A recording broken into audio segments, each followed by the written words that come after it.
ole zo na pathum vel angalo ma chu chu darkar ni anita tu na hianin e pu speaker khanin hunila nei chon pathum chu kan à mute thok này thok lút tục don mi này lút tục o này lút tục e bật thum ai tầm po con này khangwal am zualte mual chin hianin khan chiar te kha personal dewa chibai le haron ti che o tuna isoi tum nen pokain angkhop mai hei abaya slow tu ni be se ni atia te kha anita e chiar don nge karon chiar chok ton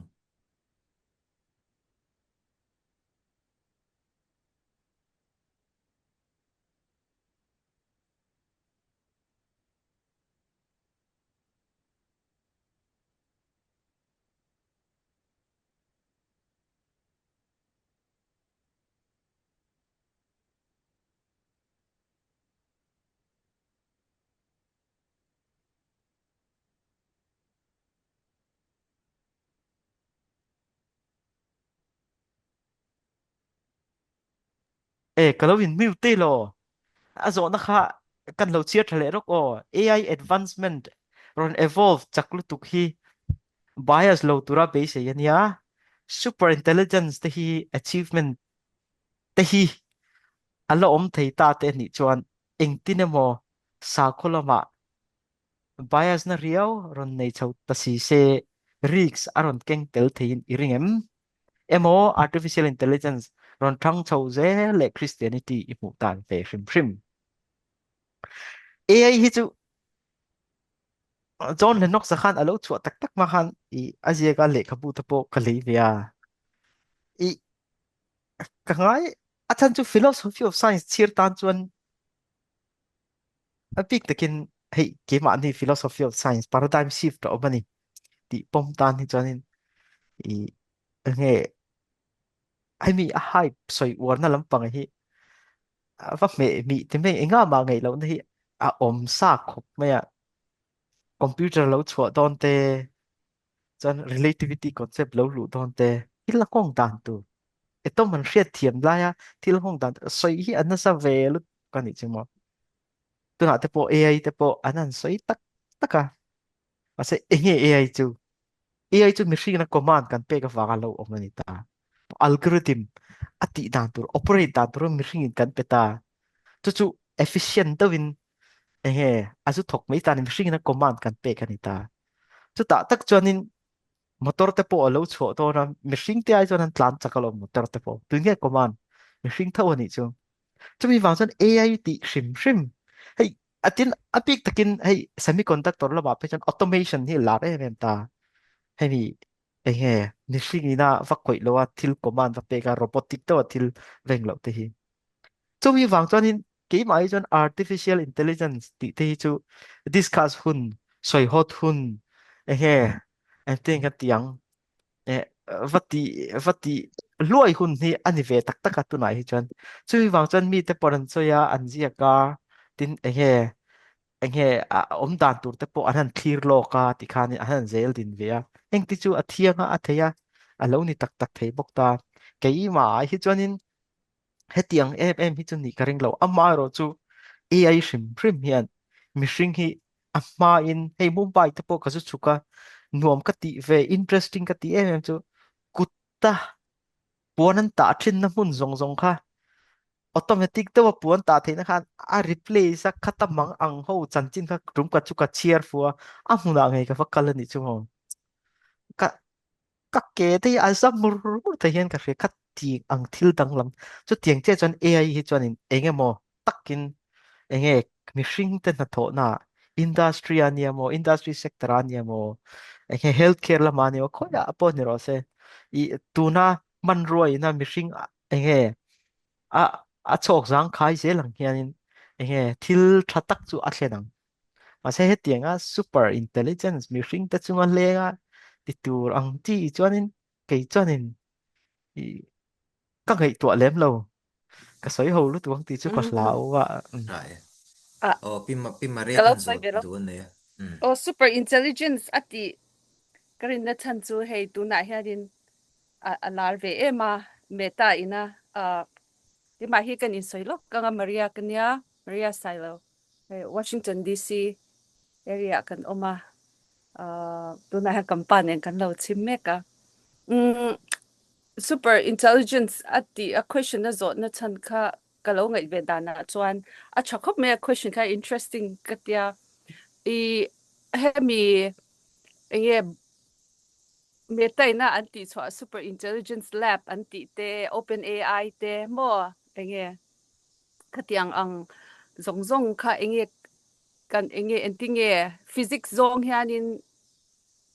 entinge kan translate ang mo de entinge Christianity nen hian I mu dan ti te ania chu chu kalau soive du nangma I hei presentation hi kan lo ngai thawe renga I tuna modernity siam ida theyangem structure a structure kha mo engkim pat enge I modernity hi Christianity structure ani a itita kha AI po hi modernity postmodernity or modernity anga lo chiar tai la kha Christianity kha a foundation ani thei thoem ti na te kha ania chu chu chong kampa han question na zo du boka comment kami AI lampanga khan comment em san pa ka nei lo ma se AI chu dia tu na chu na a peak hype period a kan lo ma ka mu ve dan mai mai chuan tu di rol chuan development da sang chho zela society le governance te warfare thlengin impact lian tak chu ani ngei don ti chu arinoma a mang tu te hian kan man that le that lo in kan na sign ka ria technology dang ang thovin chu te chu karam comment ve zok ka soizom zel ro ngai nom khop mai alo mo me puzawa usawa le pi maria ten lo bel thakop mai kala chang chi lo dikha tro zo na kha kina I hei kini poi quantum lama hian kan tinasa India po quantum national quantum mission apoi puya kan institute a hen a poi pui tu per te singam hen kan nom fe quantum po AI te ne na in relate vek turang khanita achan chu hei tuna CMOS technology manga engtin ne kan tiang hemi on off mang state pani mang chawa he I hemi computer system shrim va kaltir na pielam kanita achak poka chuanin enge I report repeat thei don ni chu quantum system ani chan amaro chu nia ke ma hi chuan I hemi chungchang te chu hriat angai wang hian kan chiar ve a I tin ka ngei to thatu vak lo te jing mi ani shrim poka ka sei dan mang pokan kan nam nu lang renga I chan chu nia AI hrim hi chu hei enge algorithm a in kat enge command pek ngai ani awang hian a classical hrim ani chu a deterministic ta ni amaro chu nachina pi maria zo na ang khan modernity nulama thil thar mu cho te he ting te direct ka ko ran contribution emo khatiem khatel thei to lo ta USA te po ko ran university ni lo tam ta ko om to ta secret secular emo religion le secular lo om to nu khachuanin state hianin zirna te po tikhan is ko ran pon state ne na outsource de fek to ta chumi wa cho tu na kan mu chu ang te chu direct takin Christian te mu chu emo Christian te concept theology concept chu ting kha ting ti kha chu I om thei to lo nga a ba ro chu engtin nge kan ngei venang engtin nge kan en viang ti lai kha ri apoi mo ta ni in ka ria pi maria se yang ta po tu ta ta ka chuan enge AI chu china I pu zo wa te se kan thil tam taka I enge ngong hi anga to lu tu enge I kan thil hriat thiam dan te po en tir dan a ma chuan new platonic science of ma chuan I number hi om ziom lo valet le tawla kum zabi som pathum na som palina te va om tawla nang ni po in chungo tangin nge motor tlan la hi en tau la in ru ru lang ma saper hi number ani don lo a geometry kha an entry na ni chu a geometry thil ni da na kha ba thil kalpang a khanin enge a sei enge an dimension ti lama kha an en ma sa thin ta geometry kha poi mo ta ni amar chu kum zapi som pangana som puruk som pasarina lo di chaka number mathematics a number hi apoi mo te em ta tu na te chon hei ke po ka thuta ingzan ni om ti hi alo lang ma sa peren chu hei ka karu ma po enge I chero om ta pathu mo om ti kha karil ro na lang ma sa per number kha poi mo ta chu tiang ta ulek chonin mi hringa hi chon paradigm shift kan til hriat thiam dan te chu athak thleng ka ringa chu mi chu engtin nge niang ti chu ka hra thiam lowa ama ro chu algorithm panga thil ngai to command pek ang zong thil enge thil thil ni dan tur enge heti ngen ni ro se tia command pek ang zong thil hi kan hra thiam chho ngem ti te chu keima chuanin a lian ve a chu ti lawa chuanin enge pathian om lo rin na pha ang em tur bur bur ang chi chu I a thlen chu ka ring lem lo ma se chu po chu keima ani anga ni ta amar chu philosophy of science te history of science te church history te Christian history te vashelo tan chuan a buai viau thei tho me anga ti chu e keima chuan om tho ni ka chang em chu ka shelawa Pakai nom tle mai. Cái Uh, ka soi nghe sự kan soibel cha vele lok du chu ole. AI kha kan soi kan thriat tong kan mi hring siam ania a train na data ang milzelin thil a thiam lo ta chu tu na hian kovel sarkar sang super intelligence achieve turin anin tlan siek na sa AI kha asiam tu zirin timayang a behavior le mi hring le na interact dan tur te kha adang dei thei ta ni Chinese AI DeepSeek te chuan entina na Tiananmen Square massacre 1989 chungchang te ko kha sensor eng ma soidu ni lova ma se western based AI te chuan kha western viewpoint ang zong in an soile ta khatiang zel khan religion chungchang a po AI CM2 a source zel khan mi pui a influence dan ka in ang don lo ni ti te kha karon zet velok du ni chu Hello, tle mai. Ni sai Jeffrey Hinton na hi am enge a father ber hi kan soi ka hriat dan ati al te thel mit le ngal char tumang deu hi ni atok reng a hianin enge ama hianin a hu phur ji hi soi na sal to ki po ke ma chuanin ama hi ka follow deu ni chumo tiang zong a chuan a chan chu yeah ni kop me o a soi poi mo ati deu chu nam fing zok in nam mol zok chunga nam fing an om ngai lo tiang deuh hianin super intelligent to hnuah chuanin kan hnuai hen om reng pe lo mai the ni tia tun hai cnn a asoya phe ka chon nu ni na maternal instinct hi kan in enge kan embed angai te ti ni chumo khami eng lo khanin a wait ang lo ka te khanin chu chu nia tin sundara khanin mei al mi hringina a mu chu ang vela ni ti khan ge chu like mei al chu ai nge ning fire kan pu chu ha chu bonania chu tiang vela a compare to khanin I abon to don lu tukhi ka ti shim shim atin kha alpha fold ang chi te po ka protein chungchang te ka PhD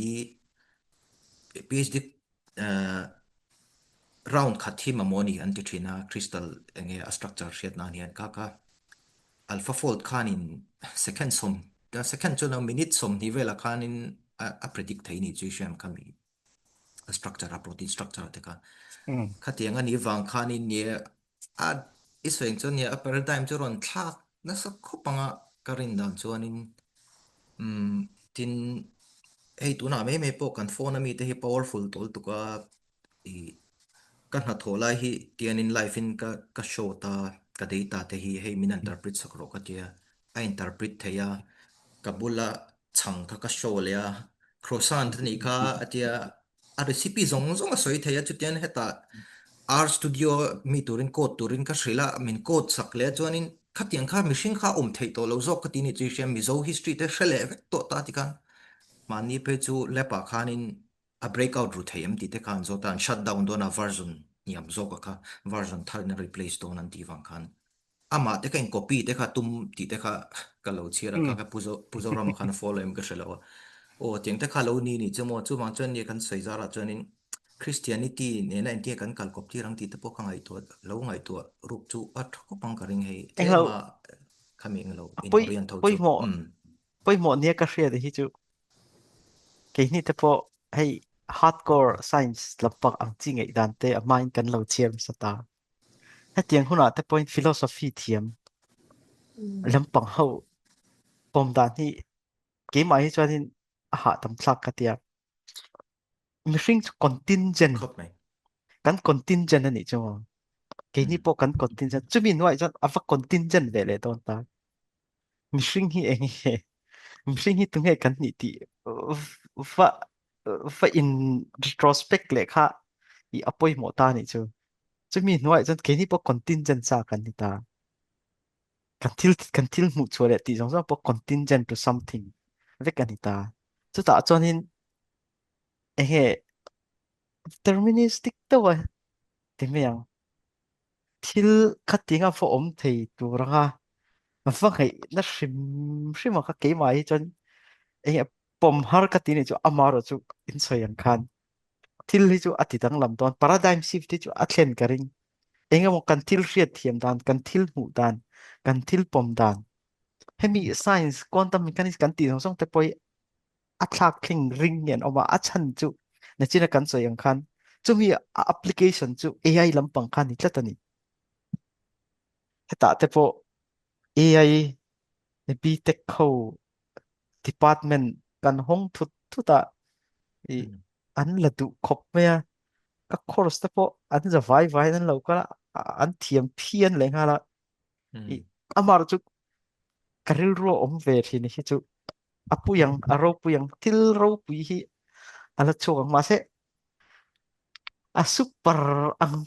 taka enga mo tu na te pon hi an program ha te chon kalau hriat ve dan chon language lama te khating lama te the to pan chua ta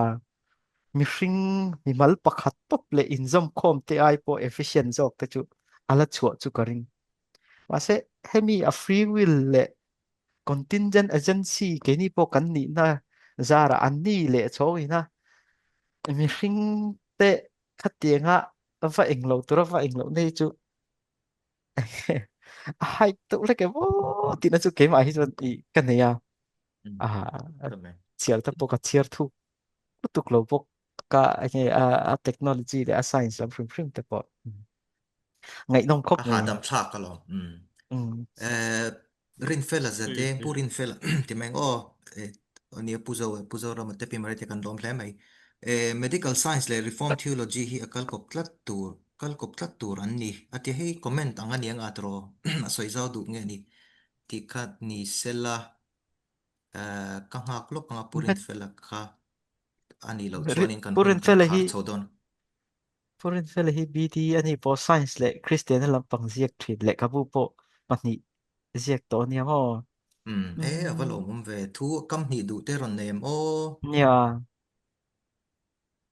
reform theologian lam pang en ne an ni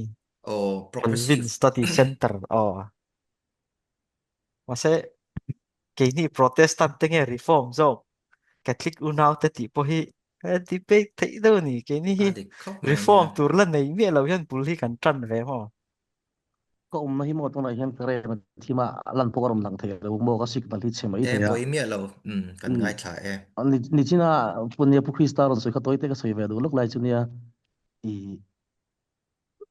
sakhuwa hian in nia medical thil science lampang thiam na te hi a medical te ka khiat ve da ran chunin reform theology at hi chunin medical science thiam na te hi kan ring tur ne tu na mobile phone chang kang tak te tu na in soi artificial intelligence ang chi heng te hi tangkai de lo man ve me kha kan ti tur ania i tlema i theology lama hriam lo a bing de wakal ho hi an lo om ve kho vela hian ni e sa khuwa tu mo hi i engen la traditionalist rui me ma se reform theology ati chunin doctor thiam takina min enkol dam na ti pu krista soi zum tho kan apetu kha pathian me kan tu na po mi zote zinga doctor krista ro lo pu ya kan ya physics thiam mai sakha pathianin thalai tam takina thil kan rin hel to lai mi hnial mi tan po hnial mai ngam lo i doctor thatak mai science thiam ngai bi minan pe hlo te hi pathian rem ro zel khane chu wang chon ke man kran soi ve du lai te adik chu chin jong chu i medical science le i reform theology hi ai nerem thapa khang zong zong fin na pe tu nau char theina te mi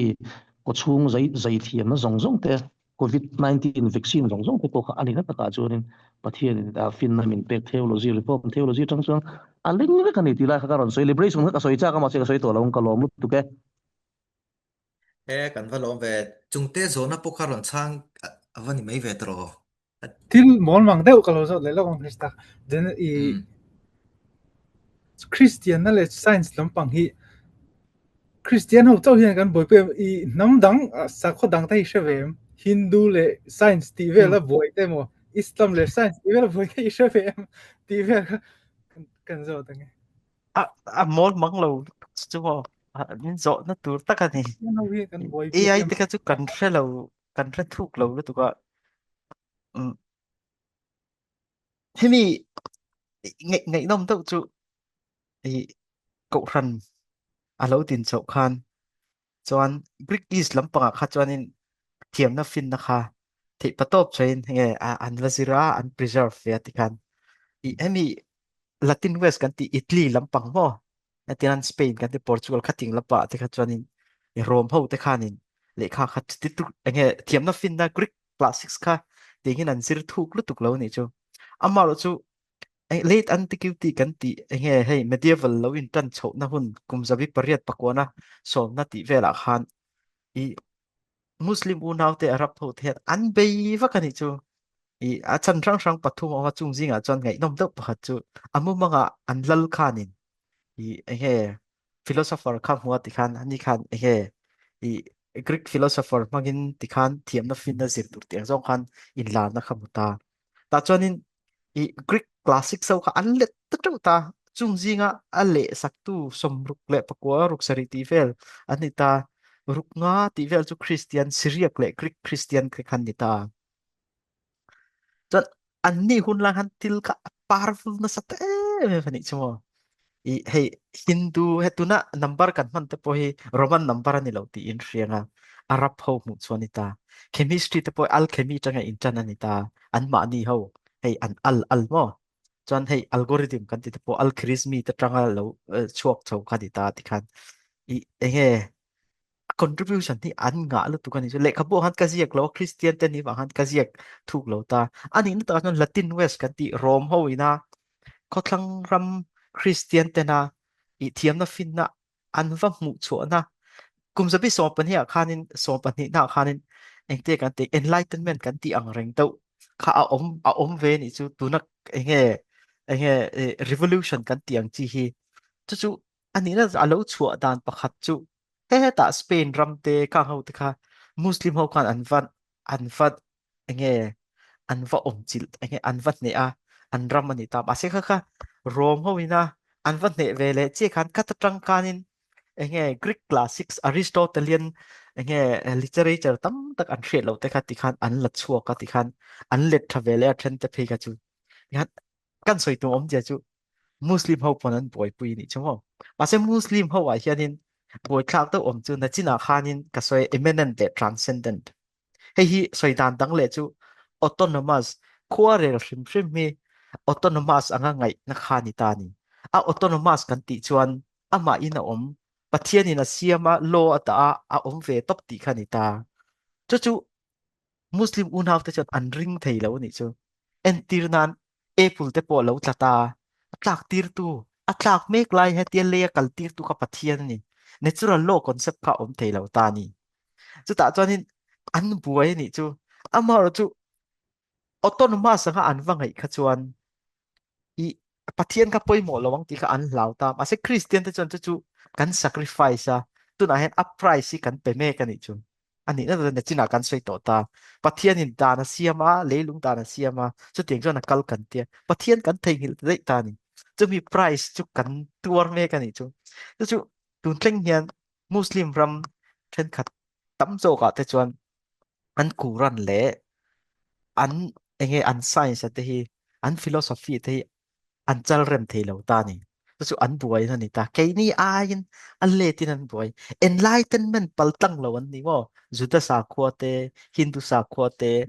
Chinese อันนี้มั้งคริสเตียนตีเลวจะ enlightenment ปัลตังเลวันนี้อินทุกลานะติดแต่พอยสวยๆฮีเรมเลวันนี้จวนมั้งเอ็มโอ feminism ติดพอยสวยๆเรมเลวันนี้จวนนี้นั่นตระจวนจุดเตียงปัลตังเลวสาขวจนนี้ตานี่จวน chuan Hindu a buai lem lo eng wang he kan ti chuan science kan ti hi western concept ani Hindu ho concept ani lo eastern concept ani lo an ni chuan a hran an nei ve ni chumo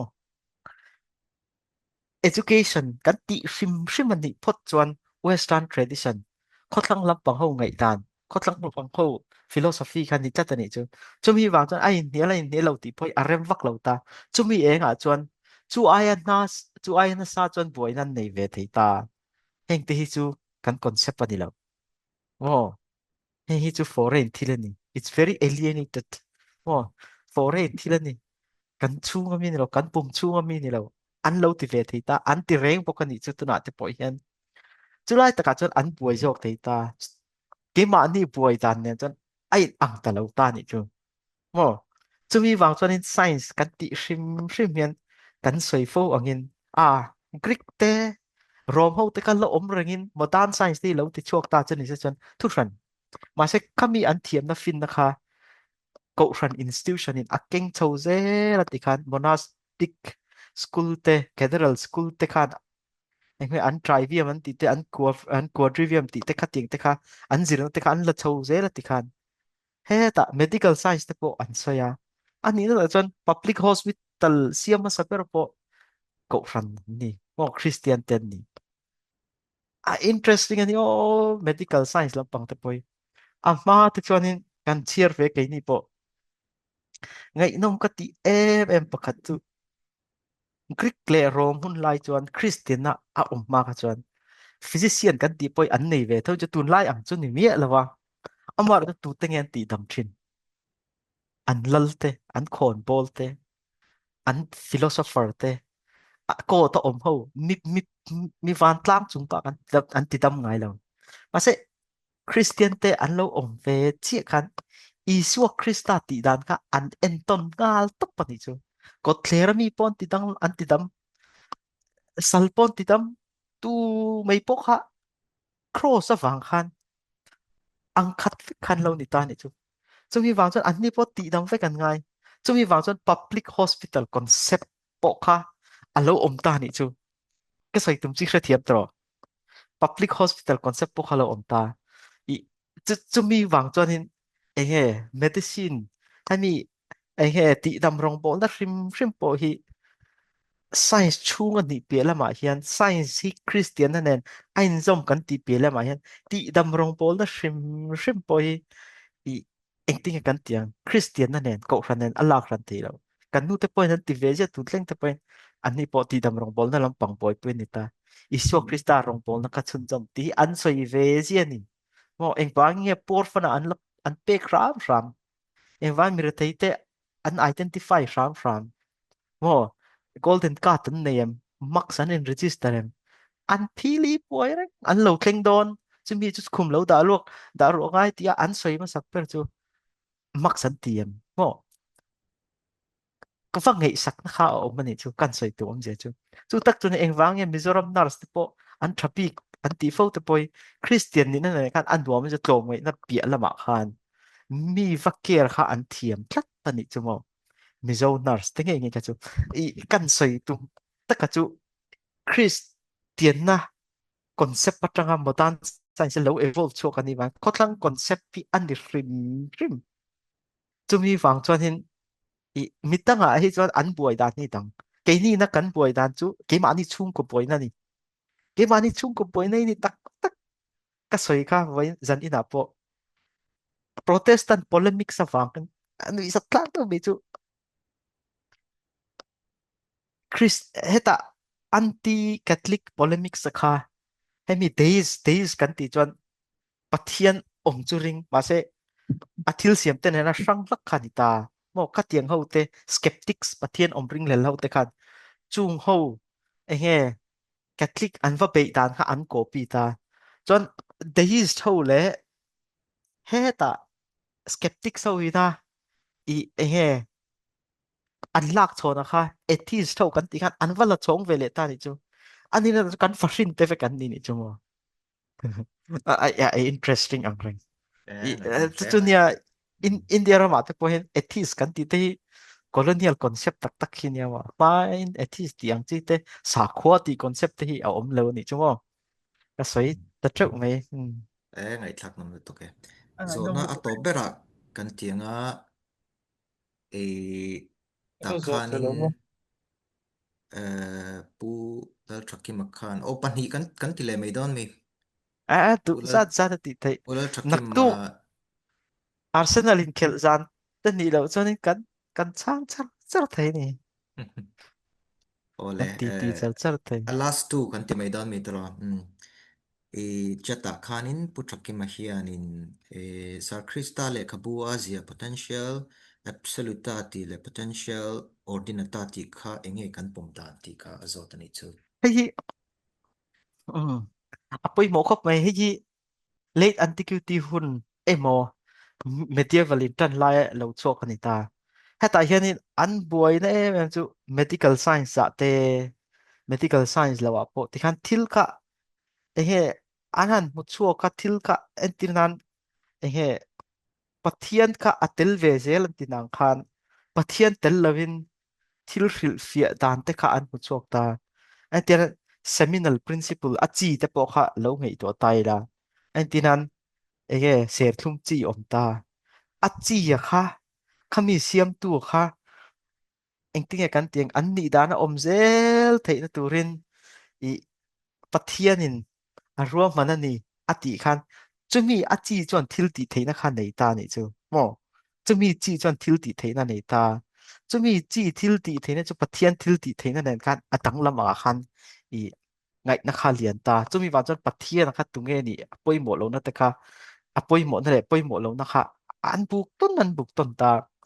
na china kan soi transcendent le immanent concept autonomous le semi autonomous kan ti song song nen khan asang lu tuk lo ta amar chu heta poi mo hi chu pathian thil ti theina pum hlum ti in ka data potential absoluta ti hi latin tong ani ta chuan potential ordinata kan ti chuan pathian thil ti theina pa ngai entira natural law a siam na te mo thil nawa pian tir theina te seminal principle ada na te kha tiang zong zong kha i potential ordinata noen ta ta ma se potential absoluta kan ti chuan pathian thil ti theina pum hlum kha anti ta chu mizo tong song ka ta chumi ina atuma chu pathian miracle po ati keng thei natural law pia la wa khan atu tu ala ti thei mo i Newton khan trong tangin he tram tangin Australia supra mechanical ati ni chu en tirdan he ta i Newton khan i lei universal law of gravitation ka amu chua kan sa tle lawa ni kan hela ni ti ka ashil fia ni chu amor chu ni hel na ko nga khan i si mai khu ten local thin ti kha an hlebok si ni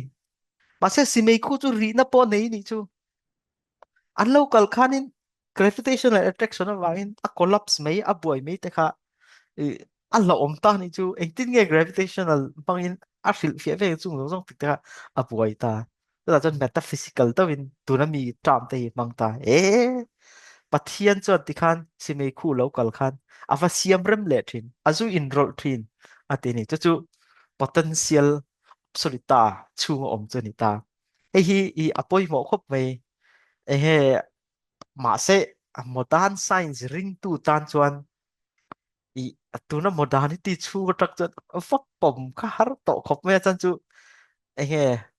i clock maker concept mechanistic science chu anga kanin pilu na so tol tuk ta pathian chu telve pathian ina vasiam rem le vasiam thale ang ka chu i a om thei lo anga ngai na kha i alian ani chu amaro chu hi soi tele ngai ve chan chu tunak science concept lo ti chuak tu zinga theory poimo lutuk anh đi vàng hiền ý soi tel nghe nghe ngay nị chứ mò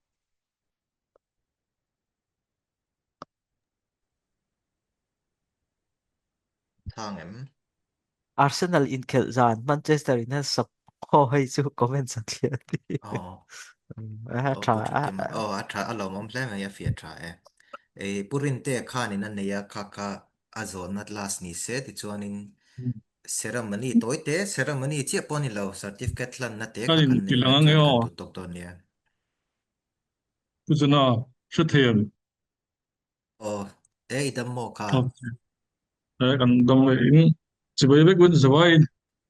begin how te to chi te bai Krista present ang ithang lom le mai atira ka lo lut man lawa ka hriat chin kha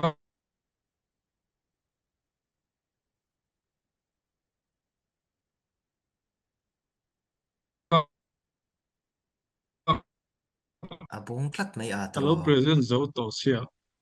à kan ipom dan kha atinge in that here abung dewa han kan ka hriat ke phei chu ka hriat tin chu ka lo lut tlai dewa ti che kha purin te à kan net lo ki a video allo off deu khá mo là trầm ấy phone ta thầy ka ron lut na eh video ka off chuan po khá là trầm ấy thầy a chiang to reng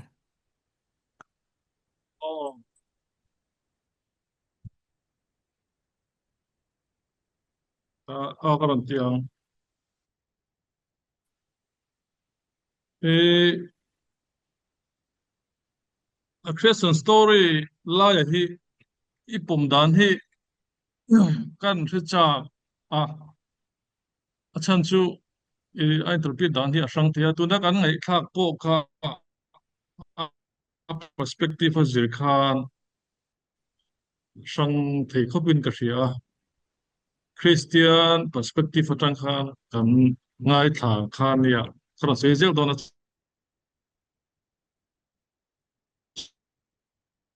chlai chu a Christian story big ka khan eng ti ngai lo sui to kha ka se chi lawa Genesis story khan ni lut em o ka tia chu chu lo ni ta se helai thil siam sung chang a hian entiangan ancient West Asia ho te poina an lo nei ve tho tan in la te po kha i febek thon ka ring a chulai a chuan eng tiang chia rin tla nge ni ti kha ka zona pakhat ni ta sela tina pani na chuan science le sa khuana hi a in kal lo kan ti a in kal lo dan po nge kan ngai thla na sabiu to chulai ka ram zo du pakhat chu science lama tang firna atang khan Christian sa khua arin na nga khir angai lo be ain kan lo tin lo bin angai lo be tiang ai dan nei hi an tam ya helai hi eng tia approach a sim tur nge yang tin nge helai a hian convincing the win kan present heng ti hi ka ro om thina a chulai pan hi chu ka zeni na he kan an zo be me du a question chu pui vak lo mai the mai ro chu ke ma ru ka lo ngai tu thin ani la ya hian enge standpoint kha e kan thre chak do ni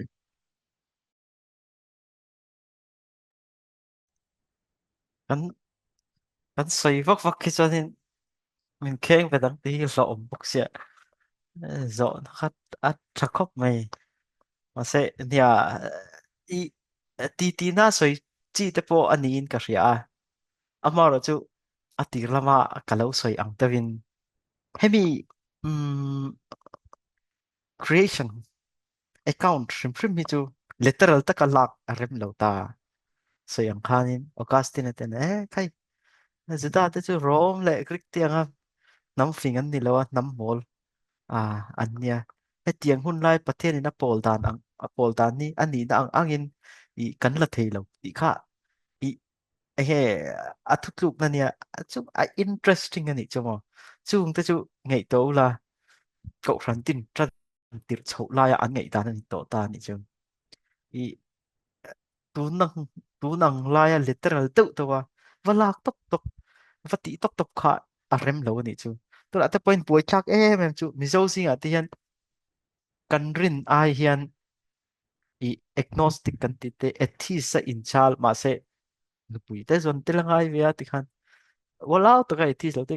kan om treu nia cái ni te po kan ni ti kan ni ti man deuh la ka ni ho I a chan chu eng tin nge kan tiang kami nge Genesis account trim po khu la ya an ton thu te eng amo ang chi Bible chung om si lo in nai teuh te ka alo om ni an lo soi chuak pop pop thế đi vô I thalai in cheer pe te pon soi hi har do nia I han defend a han ti ko li mo chumi wang chuan in atir lama kan soi book of nature le book of scripture hi kan cheer ve ve kan pom ve ve ngai ani chu book of nature kan ti chuan science mong emo thiam na pathian in min fin kan thinking faculty asiam chial a thriat na fi tak manga thiam na te fin na te hriat thei na te khatiang nei tura min siam na hi pathian in chan nei na siama chumi manga a book of nature pathian in a engkim a siama ni wang kan chumi va hriat thiam thei na atanga kan va hriat thiam te po chu pathian in puan chuan na ni pathian ne na kanin pol na ni ti kha I kan pom ve khan I a ha tam ta ni chu ani lawa chuan in Genesis account le science ringot po hi a insual char char thei thil dang chu thei ngil vek te ra a ta hian a tan tuk thei kal hemi hi kan kal san lo chuan ani ta chuan in I kan ha tam thei tak tak chuang lawang eng te nge interpret tur ti kha I apoi mo ta chuan zo na pahnih na kha thian pasuna khan min thil them enge kha kalo chin chi alo tat Purin te aron sai thale them ka parakot palam Siga. o afi chia eti ge khan Karena tu ki Allah lah tu ka wifi acak lo ka India college ni. Eh science lama hancang Thailand di Thailand. Kristianna lut kera lo hian e shabe vek o thosi hian mm mm mm chan tlang tlang thei ve dalai a om ve thei tho me halai India mm prospect tu ngan yang tian lai kan ne. apoi mol tu chu tak chu science de chu a universal ta ni chu a universal awang hianin tuna te point ani ta chuan ko ran ta ni thi Christian ta ni thi kha ente ka ting secular lampangin an ta nei ta reng ta chu a universal wang ani ta tu ta po ta nei kha a rem ta ni chu ta chuan a hriat thiam chung changa po pathian mang lo pon hriat thiam dan kong kha atang ta em ta chu ta chuanin an hlo per le an an sacrifice tak autonomy chung chang te nature hi a autonomous ani ti te ta a transcendent nani vati te khanin ati buai te em ta chu tiang ha an valak khan ko fran pathian tel lo po khan natural law kha avazir te ta fashiat thiam te ta chu secular ta ka kan sir dan po ni rek ta amai ro chu kum ko franina science le thiam na fin na hrim a chei bol he ko franina a ken angza thi keng ve phot chela secular lampang hian chu ta chon he thil tang lam te po omanga amor chu engtin nge lo chua engtin nge an hriat thiam engtin nge hemi ngai ta ni alo pian engtin nge hemi philosophy hi engtin nge hemi he theory hi alo pian ti te vangai to chu ka metaphysics te apur thut te va ena vati tak tak tur kha chuanin ko ran history te church history te an mi mal nun te nge cultural mai liu a hun laia culture an tradition te for hriat angai ta chumi a chan an zir ve tho ngai ni chu Christian an nia mon ni lowe mo philosophy of science mi in a hra thiam tu ani chuan chung chu asu zir thlak ve ve ka ngai ta ni all something Newton nghe Apple nói amua Apple là lâu la gravitational law một số cái lòng này anti về ngô ta ba lệ cái bua kang te khát chung ô claim lu tục ấy bao nhiêu lâu rất chiếc tắc tắc tổ chân cú tạ chia ra ngay chứ entinan Copernicus sa trăng chậu pon pasria tangai Newton này hiện Apple tla boy pui lâu a boy pui ber chu Copernicus sa ten ni hi alaya anti wangin Kepler ten lo an hu cho wangin Galileo ten an hu cho wangin planet system dan nga hril fia cha ka ni chung chu tak chu a hril fia dan a ngei tu dan fa hre thiam tak tak tu chuan a hun laia a personal a upbringing a personal background kha tiang zong zong te kan va hriat anga chumi fa hre tur chuan cultural mai liu fa hre tur chuan Christian na te po Christian concept te po hriat anga ta hei article kasi ka kala ziak zo lova Isaac Newton ate monis lutuk monis kan ti chuanin i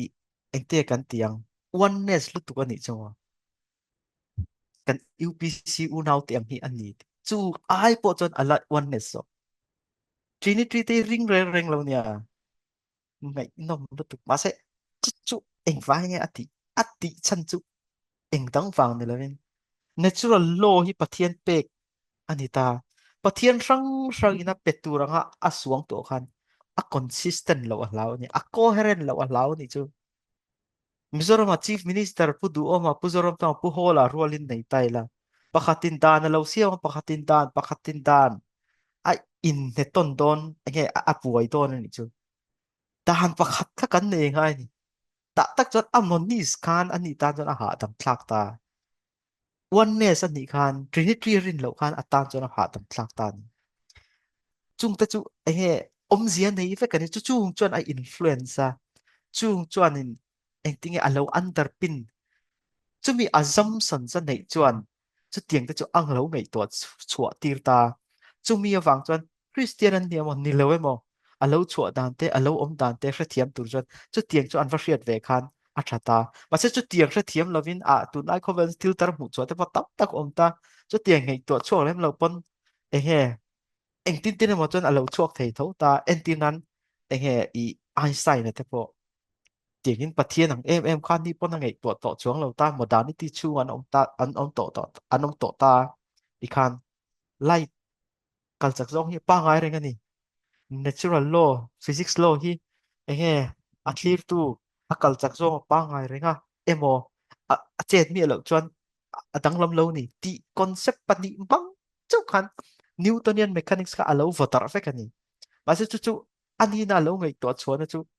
a Christian to lo mas European culture nuaya Europe culture chu Christian nei na ava ti ani po barbaric ve mai an nia hei thil ngai nom do chu kum zapi som pakhat na khanin I Arab Muslim scholar pakhatin history sia ka hemi goals kan ti ho te kha chu ahan da aniam khopa engma thiam lo engma systematic zir ngai lo ran chung le ka angin ngai ni azia kan I chumo tuna chuanin hei khovel zong zong op tuan ni to timeyang mase an lo ni chho ta na kha Christian nei na a influence wa lo chho ni ta mase chunga ta pol ngai nom to chu hei thil mak tang lam ipokal do ti kan soya ta khanin Einstein te po ka ani ita taka chuan engting kan tiang university ate omin zirtir tu ta ni ta se tu na mi angai to chho kha angai to chho kher lawa ta chu mi ngai da ni ama kha patent office file na ti khana oma ani na ta chon Einstein aya true mathematics po thiam ahun lai khi ta point ke ra chau po ni ro se an en mihring an tam tu ase chu ho chonin har satnan nei light kal chak zong wanga an buai na khat tu banan ngai to chuak theilam retical to kin Einstein ngai to chuak thei chan chu university campus a om lawa a intellectual ecosystem ka atang lam ve le ka mi ten an influence na kha atang lam man enge mi enge engte ka tiang anol pui kal danang khan akal lawa chumi wang chanin mi ngai dan lo to vina ngai tua a ngai tua chuak mai tan kan soi tu om je chu eng tinga kan tiang chu mi chu mi chu mi background le chu mi upbringing te chu apoi model ta chu mi wang chuanin tun naya modernity lo chu da te hri a va thiam tur chuan church history te christian te chu mi nan zira nga ya ring lo tu pon an zir tho ta ma se iso yang khan tili adang lam te to men ta christian assumptions ngor ngor atang ni lo pon thil tak tak an ngei to chu ta ma se mi hian til li an ngei to chu khan ngot lo wa thil zong zong mathematics po hi a om ngal lo ni chu mi hring ina kan ngei to chu chok anita a lo chu dan chu atira ka soi to ta i enge all sam te he te lo om ngal hi ni lo ta eng tin tin mo lo in folk kom ta culture le eng mo a influence ta ti khan zo zo in lo evolve fa om ze nei to win mi ngei to na atang ten an ngei to chhong ve le ti khan i alo chuak thin ta chu ta chon isoi kha kapoma ke pon christian te tang kher lo pon a chuak thei amar chu ke chuan pom mila ka du chu christian an niam an ni lo e mo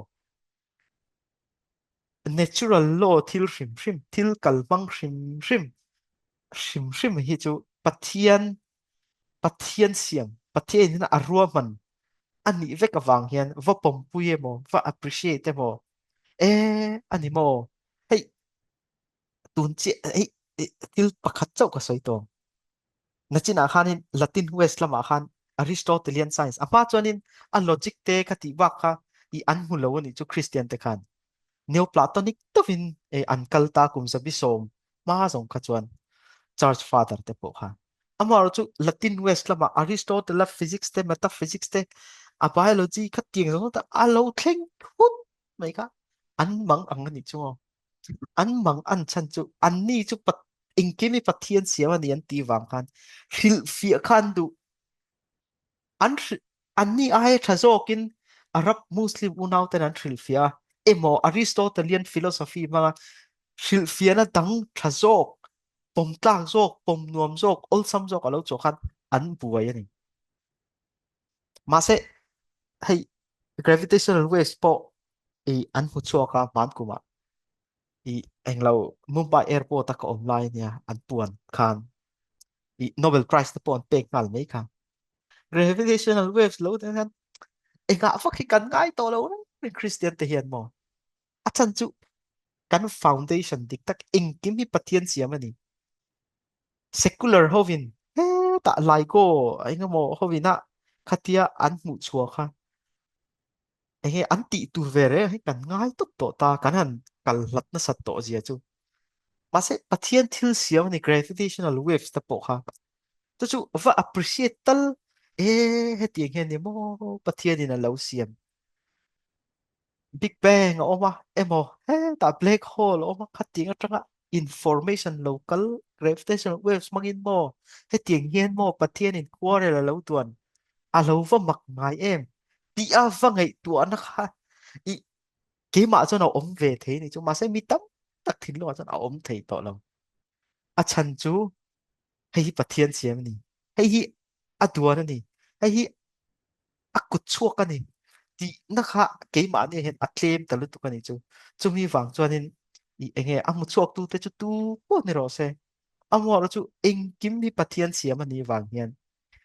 chu tiang ang fa hriat chian na chu tiang ang thil thar kan fa hriat na chu ke ma hi chuan christian te kan ni chuan kan va pomin a dang takin atheist ina mu chuak po ni mai thei Arab Muslim ina mu chuak po ni mai thei tu po ni ra Gnostic ina mu chuak po ni mai thei tu po ni ro se an lo mu chuak ka ni chuan enge science kal dan pa ngai he tia kan hriat thiam dan ma kan va hriat thiam pui thei ni chuan va po ma va appreciate kha ke ma chuanin kan ti tur ni hian ka hria ni chu pathian thil ani lo va ti ri ko ta kha a rem lo ka ti na ni chu mo ka soi thui ta la mai min an hriat thiam te ngai nom lu tuk atro lu tuk ole e kan tlai var lo mai do mani o te ka tia ke pe chu anin hei a khamom lo hle mai e a speaker atui boka a hrezau boka hei tikhanin discussion chu kan ti tok mấy sẽ là hei hi karon share kha kan certificate ania tin chai le